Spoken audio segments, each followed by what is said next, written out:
So, for today's party topic, we're going to be getting into some of our personal challenges that we faced in games. Maybe it's the hardest game that we played. Maybe it could be the game that we played for the longest and it put a ridiculous amount of hours into. But we figured we'd get into some more personal stuff from our gaming past. Carlos,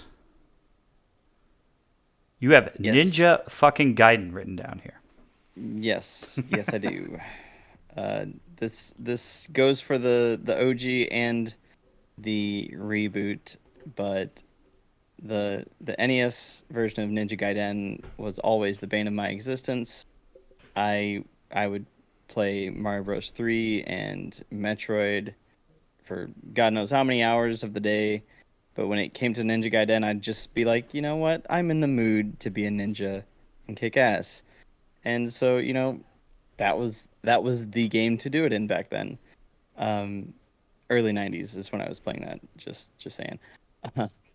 So I never really got past the second level of Ninja Gaiden on Ooh. NES. Just straight up never. I'm sure I could today because I know that it is a very predictable game.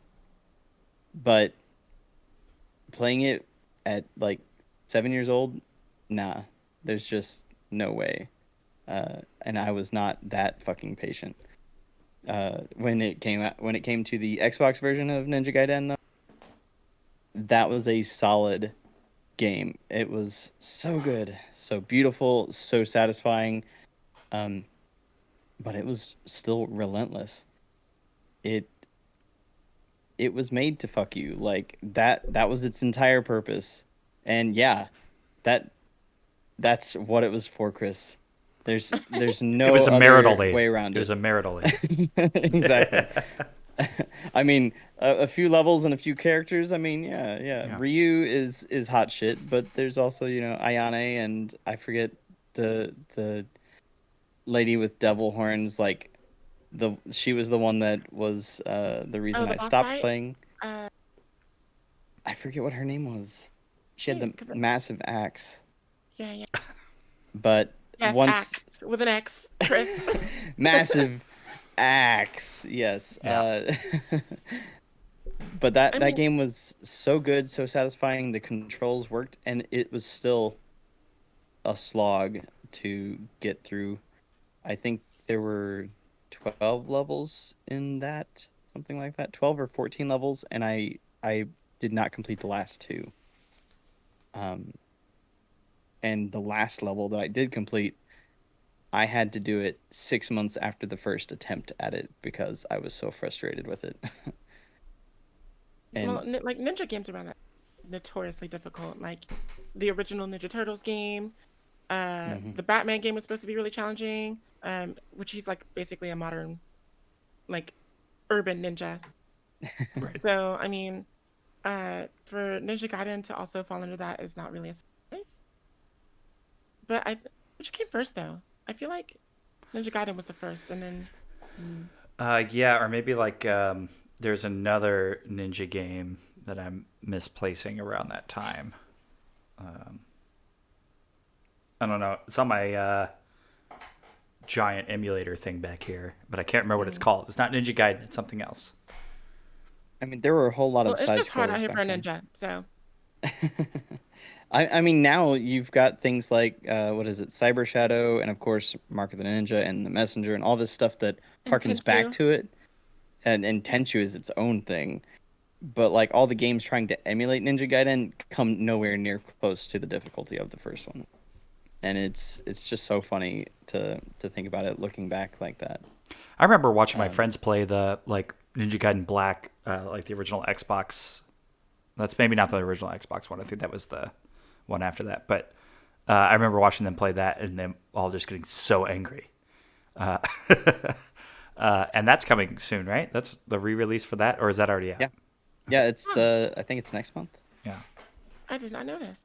Yeah, I'm gonna grab it from the PlayAsia store because, as usual, the Japanese release I think is supposed to have it all on the physical cartridge. Versus over here, we're gonna have probably the first.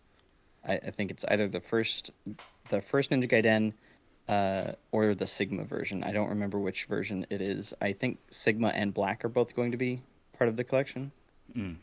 Yeah. It's like a couple 2 or 3 games. I can't remember. It's 3, I believe. But nonetheless, I want it on Switch because it's nothing that taxing. So it should run great on it, and it's gonna be great seeing that again. But it got so incredibly frustrating. You could get to the end of a level, complete, kick the boss's ass, have enough to get a new weapon, and when you get that new weapon, you're just like, yes, I'm gonna own everything. And then the next level starts, and you're like, okay, I still can't. Still can't Great, do anything. thanks. Yay. And it's like you come to a game like God of War, and it has all that same satisfaction. It feels so good controls wise, watching what you're doing on the screen, but it's nowhere near the difficulty level of Ninja Gaiden. And you're just like, what? Does it have to be this way? Yeah, I would think that. I mean, mine's newer, but mine's Bloodborne. That's one where I was pretty excited for it just from all the press and everything it was getting, and I never really played a Souls game. I was so excited just to get into that world and be all gothic and creepy. And man, that game was so punishing so fast that it was just like I'm done. People are like, oh well, you just got to get through the first boss. I can't even get to the first boss. What boss? What are you talking about? I think I got to the 3-headed wolf thing on the bridge once, and was doing pretty good until I got there. And then as soon as I got there, just completely wrecked, which then kicks you all the way back to the beginning. You got to do it again. And then by that time, you know how to get there. So you're just trying to get there as quickly as possible. And so you start getting frustrated because you're like, I know where I need to go. I know what I need to do, but I can't get back there again. And everybody's like, oh, well, it opens up and becomes so much easier after that. I'm like, that's not even that's called the prologue. That's not even the first part of the game. That is the prologue of the game. More like the new blog. The new blog, for sure. Debbie's just gonna shit on both of us like this whole time. That What? No, I'm. Games being hard. that was Wow. probably the toughest I had ever experienced. And Cuphead was hard too, but at least that was like enjoyable, and I could get through those levels. At least But you could get through that tutorial, unlike some journalists we won't name. oh, You can you don't get through know the that? tutorial? Yeah, there was like a journalist who was like reviewing the game or something, and he couldn't make it past the tutorial for some reason. I remember that story. Yeah. Like, Huh. Bummer City. your job. I mean that's I mean I couldn't get through. Technically, I was in the tutorial, the prologue of Bloodborne, and couldn't get through it. And everybody keeps raving about that game and its lore. I'm just like, I'm never gonna be there. And you're just like, I like dogs. I like dags. Yeah, that game is brutal. As far as one I probably spent the most time with was probably an NBA game, NBA 2K, or a maybe Divinity Original Sin 2, because I restarted that game so many times, and it would take you 15 to 20 hours to really get real deep into there, where you started feeling like a badass. And every time I would do that, then I'd hit a spot where it would start being really difficult, and then I'd set it down, something else would come out, and then by the time you go back, you can't just hop back into that game and be like, I know what I'm doing. You have to like pretty much just restart again and like keep going, because every time I've tried to go back and I'm like deep into that game, I don't remember what I need to be firing off at all times with all 4 different characters to make sure that we kill these people. But yeah, those are probably the ones I spent the most time with. Debbie, how about you? Hello, that's me. That's you. That's me. But I don't know. I never really had like a hard time with video games. Even growing up, like one of my biggest accomplishments to me is the fact that I would like when The Legend of Zelda came out on the NES, or not when it came out because I think I was alive, but I was like, what? when I played it when I was like 6, I beat the whole game 100% like without a map, and I just learned like maybe a couple of years ago that a map was like it came with the game. I never knew that. So like I never had a problem with like Aladdin or Lion King on the Super Nintendo. I didn't go through the Dark Souls phase where like every game review was just like, this is the Dark Souls of this. And like, I never really had any kind of trouble with that. So as far as a hard game for me would be like really difficult to pinpoint. But the game that I spent the most time with is definitely Pokemon Diamond. Um, that game, I maxed out the clock to like 99999 and then some, because I don't know how long it took me to notice that the clock was maxed out. That's how that's how much time I put into it. And a lot of that was competitive breeding, That's what I because was thinking. that was when I first really, really got into competitive Pokemon battling. So a lot of that was spent, especially shiny breeding, Poke radar finding. I spent a lot of time in the contests, just because I'm I really like the contests, and I'm so looking forward to them in Brilliant Diamond, Shining Pearl. I hope oh gosh, I really hope that they're gonna They have. can't not come back. They have to be there. Well, I know they're gonna be there. What I'm hoping for is Wi-Fi capability. I want to stunt on my friends. Okay. Okay. Okay. What about Your waifu shoes, capability? whack. Your coat, whack. The way you walk your bike, Whack. whack. Okay. Me, I'm tired Debbie's of getting all the ribbons. Oh gosh, and I don't know. I just love that game so much.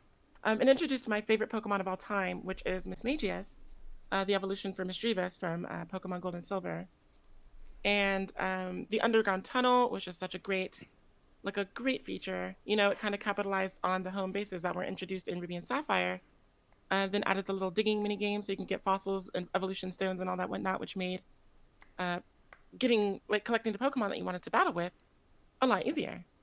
Um, so yeah, I spent so much time there making Pofiends with friends. I have such fond memories. Like, gosh, if we want to go, I'm gonna age myself here, but back to GaiaOnline.com. I don't know if anyone remembers or have heard of that site. It was basically like now I don't even know what it is, some kind of cesspool because it's like every forum devolved into that eventually. But it was basically like an anime like hub space for like all the budding weeaboos and everything. But I met a lot of my best like online friends playing Pokemon Diamond.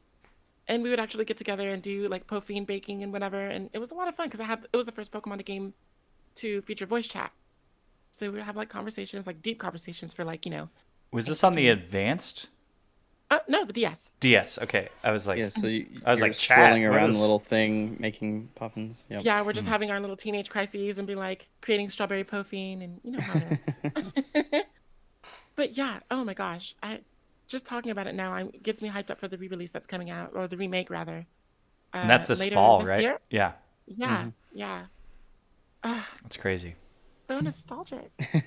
I will say I didn't make it into like a social thing, but I did totally get obsessed with mixing berries and It's so much fun. competing. Like, I think I maxed out like it was either the coolness or the cuteness of my Manectric to where like she could win any contest any day of the week. So I feel you there. I maxed out my Miss Matrix on beauty, even though a lot of the attacks that she used were smart, which were counterproductive to that category. But I didn't care because I always won the fashion thing, which put me ahead. So Well, I maxed out my Blastoise and caught a Psyduck once. So Oh boy, we got deal a with pro that. Poke player here. That's like OG. Like people don't even know what that is even anymore. Chris found Mew under the truck. He actually did it. oh my god. Ab- I just looked Absolutely. under there and he was just hanging out. It's like, bro, dude told me and I did it. Like, I I was- actually have an event Mew when they did that. Like I still have mine. I'm jealous. I just remember like the amazing sense of discovery in that first Pokemon game because everything was so new to us. Like we didn't know what to expect going into a new area, like at all. Like because it was so fresh, it was so different. Like finding like an underground area, you'd be like, oh, what's gonna be down here? What kind of Pokemons are gonna be in here? You just no idea And then because you had everything no starts to do that. right. Yeah, they had like no basis for it. Like we couldn't like. I guess as kids we could have probably looked at other games and been like, oh, I bet this happens, But like at that time, you're just like stoked that you found a lickitung or something, you know? That's true. I mean, like, I mean, I'm sure there are certain adults today that would be thrilled to find a lickitung still. So. Um, that's not what they're for. Just find them in the Safari Zone. You find like one every 10 appearances. Is that a thing? Is that a statistic? It's not the actual statistic. I do remember not actually finding many Licky Tongues, so I feel like every Licky 10 tongues? Pokemon's probably it. You know, that's how I'll say it, because I feel like that's how it should be said. I mean, it's up to interpretation, Licky Mr. tongue. Cachet. Catch. Oh. A catchy. money. Cash. Cash. I will say that I would have been a Gen 1er if I hadn't gotten stuck on Diamond for a long time myself as well. Because I think my Stuck first meaning playthrough, enamored, or stuck meaning like stuck like in the game? enamored. I think my first run of Diamond was 125 hours, and then I got like a new DS system, and I sold the game, and then like a few years later got it back again. And Well, my good thing you second did that playthrough, like soon, because right now it's going for like $400 or something like that for no reason. yeah, my second playthrough I think was like 225 hours or so. So like, it's very easy to get sucked into Diamond and Pearl for sure. I can't Which is wait. so weird because like why? I don't know why I logged in so many hours, but it just happened. Suddenly Yeah. I was 80 and still playing Pokemon Diamond. It's been 83 years. I mean, like right now, you know, some of us that are from the old world of the Pokemon long, games, long I mean, ago. yeah, like you can complete Red or Blue in 8 to 10 hours if you really try, you know, and then That's crazy. but then you go to some of these other ones and it's not that way once you get to Diamond. It's like, no, it's gonna take you some time. How the world changes. Amazing how time works. We'll see if it holds up to that in the remake for sure. Yeah, I feel Especially like with the if it doesn't hold up, like they're gonna know pretty quick. Like people are gonna let them know. Oh yeah. That is going to be a wrap for podcast number 25. We are going to take a little time off from the podcast, just about 3 weeks. We're going to be back around E3, giving you all that sweet E3 coverage and watch-alongs and podcasts and all sorts of that fun stuff. We just need to take some time to collect ourselves and get all that taken care of. If you enjoyed this podcast, please let us know here on your podcast platform of choice or come talk to us in our community on Discord or Facebook. The proper linkage will be in the description. We're trying to grow and would love for you to join our community. So stop on by. Yay! Yay! See ya. Party hardy.